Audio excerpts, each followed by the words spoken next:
আসসালামু আলাইকুম। আজকে আপনাদের নিয়ে এসেছি টাঙ্গাইল করটিয়া ইউনিয়নের বিলকুশা গ্রামে। এই গ্রামের একটি মেয়ে শিমু আক্তার। তাকে অপহরণ করেছে বাঁধন নামে সহ তার ৪-৫ জন ছেলে। এই গ্রামের যে আজকে ২২ দিন হয়ে গেছে, তারপরেও কিন্তু মেয়েটিকে খুঁজে পাচ্ছে না তার পরিবার। তারা দ্রুত সময়ের মধ্যে চাচ্ছে যে তারা যেন তার পরিবারের যে আদরের যে মেয়েটি, সেই মেয়েটিকে যেন তারা খুঁজে পায়। এই কারণে যে টাঙ্গাইলে যে কর্তৃপক্ষ, প্রশাসন আছে, ঊর্ধ্বতন কর্তৃপক্ষ, তার কাছে দাবি জানাচ্ছে যে তারা যেন দ্রুত সময়ের মধ্যে যেন তাদের যে আদরের যে মেয়ে শিমু আক্তার, তাকে যেন তারা খুঁজে দেয়। চলুন দর্শক, তাহলে আমরা এখানকার যে স্থানীয় লোকজন আছে এবং তার পরিবারের সাথে কথা বলবো। বিষয়টা আসলে কি ঘটেছিল, কি হয়েছে সেই বিষয়টা। টাঙ্গাইলের যে প্রশাসন কর্মকর্তা, যে ভারপ্রাপ্ত ওসি, সে কেন এই ব্যবস্থা নিচ্ছে না?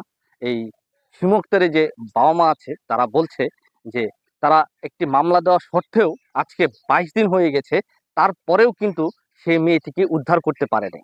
আমরা চলুন দর্শক, আমরা তার পরিবারের সাথে কথা বলি। বৃহস্পতিবার ৪ তারিখে আমার মেয়ের সন্ধ্যায় বাঁধন আরো অনেকে মিলে অপহরণ করে নিয়ে যায় এবং আমার মেয়ের বয়স ১৩ বছর।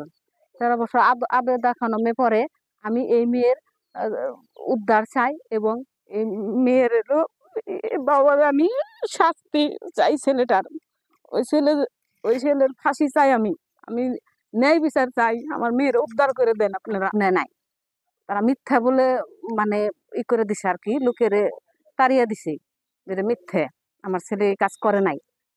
তখন আমরা এলো, তখন অভিযোগ নিয়ে যায় থানায়। থানায়ও কোনো আমরা বিচার পাই নাই। কারণ থানায় যাওয়ার পরে তারা অভিযোগ নেয় নাই। ৭ দিন পর তারা বলে কি যে আপনারা অন্য জায়গায় ই করেন, এই মামলা নেওয়া যাবে না, এই মামলা নেওয়া যাবে না। তখন আমরা এলো ডিবিডির কাছে ই করা হয়, মামলা করা হয়। উনি ৭ দিন সময় নেয়, আবারও ৭ দিন সময় নেয়। এখন পর্যন্ত আমার মেয়ে উদ্ধার হয় নাই। রাসেল দেওয়ান, উনি তাদের মামা হয়।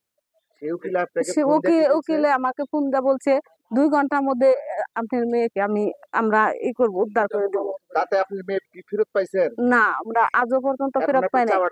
আমার চাওয়া, আমি এলো বিচার চাই, এই মেয়ে উদ্ধার চাই আর কি। আমার মেয়ে শিমু আক্তার ক্লাস 6-এ পড়ে কুড়ে আবেদন খান উচ্চ বিদ্যালয়। ওইখানে মনে করেন যে বাদন নামে এক বখাটিয়া ছেলে, সে আমাদের বারবার শাসন করে যে তোর মেয়ে আমি জোর করে নেব, ছিনিয়ে নিব। ওই দারোগাই বলে যে আপনার বিচার হয়তো ওসি স্যার নিব না, আপনি অন্য ব্যবস্থা করেন। তখন আমি কোর্টে আর একটা মামলা করি। এই মামলার পরে মনে হয় যে বুলবুলি আমার নামে মিথ্যা অপহরণ একটা মামলা দেয়। তখন মনে করেন যে আমি কি করব, আপনাদের কাছে সঠিক বিচার চাই। আমি ওই ছেলেটা মনে করেন যে এর আগে লাহালি উচ্চ বিদ্যালয়, ওখানে মনে করেন যে একটা মার্ডারের কাছে আসামি, ওর কোনো বিচার হয় না। মনে করেন যে ও কয় যে ২-৪ কেস খুন খায়রাতি করলে আমার কোনো বিচার হবে না। মনে হয় যে কি হয়েছে, টাকা পয়সা বা কি দেয় আমরা কিছুই বুঝি না। মনে হয় যে কোনো বিচার আজ পর্যন্ত আমরা পাই না। আজ আমার মেয়ে ২২ দিন ধরে নিখোঁজ। মনে করেন যে আমি কোনো বিচার পাই না। আপনাদের কাছে এই অনুরোধ করে যে আমি সঠিক বিচারটা যদি পাই। ওই ছেলেটা, ওর নাম হলে বাদন, পিতার নাম খন্দকার কামরুল। ওই ছেলেটা খুবই দুষ্ট, হিরেন্সি খারাপ। এর আগে না আলি একটা ঘটনার কারণে একটা মেয়ে ফাঁস নিয়ে মারা গেছে। ওই কেসে ওয়ারেন্ট হয়ে রয়েছে। তারপরে ওভার একটা আরেকজনের মেয়ে যেটা সে মেয়ে এনে রাখলো, আবার এই যে কিছুদিন এই মেয়েটা নিছে। এই মেয়েটা একবার নাবালক, ১৩ বছর বয়স। এলাকাবাসী হিসাবে আপনারা কি চাচ্ছেন? আমরা চাচ্ছি ওই মেয়েটা উদ্ধার হোক আর ওই ছেলেটার উপযুক্ত শাস্তি হোক। হ্যাঁ, আমি এই গ্রামের ছেলে। যে ছেলেটা এই ঘটনা ঘটেছে উনি এই গ্রামের ছেলে। তবে ছেলেটা দৃষ্টান্তমূলক ভাবে একটু দুষ্ট, ঠিক আছে। এর আগেও কয়েকটা ঘটনা ঘটাইছে। এখন বর্তমান আর একটা মেয়ের সাথে এরকম নাবালিক একটা মেয়ের সাথে ঘটনা ঘটাইছে। ১৩ বছর বয়স, ক্লাস 6-এ পড়ে, আবেদা খানম উচ্চ বালিকা বিদ্যালয়। তো এই ঘটনা নিয়ে আজকে ২২ দিন চলে, কিন্তু এই মেয়েকে উদ্ধার করা যাইতেছে না। এবং পুলিশ প্রশাসনের কাছে অভিযোগ দেওয়ার পরে তারা, প্রশাসনের লোক এগোচ্ছে না।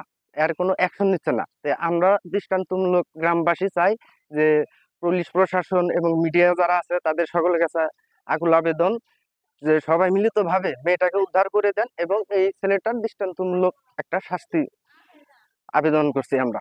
ঠিক আছে। এটা 22 দিন যাবত বাদন অপহরণ করে আটক রাখছে। মানে আমরা মেয়েটার বা বাদনের সূক্ষ্ম বিচার চাই। মেয়েটার আমরা উদ্ধার করার জন্য আপনাদের কাছে অনুরোধ করি এবং ছেলেটার উপযুক্ত শাস্তি চাই। কি চাচ্ছেন? আমরা মেয়েটা উদ্ধার করবার ওর বিচার চাইতেছি। মেয়ের মার বুকে ফিরে হ্যাঁ, মায়ের বুকে ফিরে আসুক আর বিচার চাই আমরা। কার বিচার চান?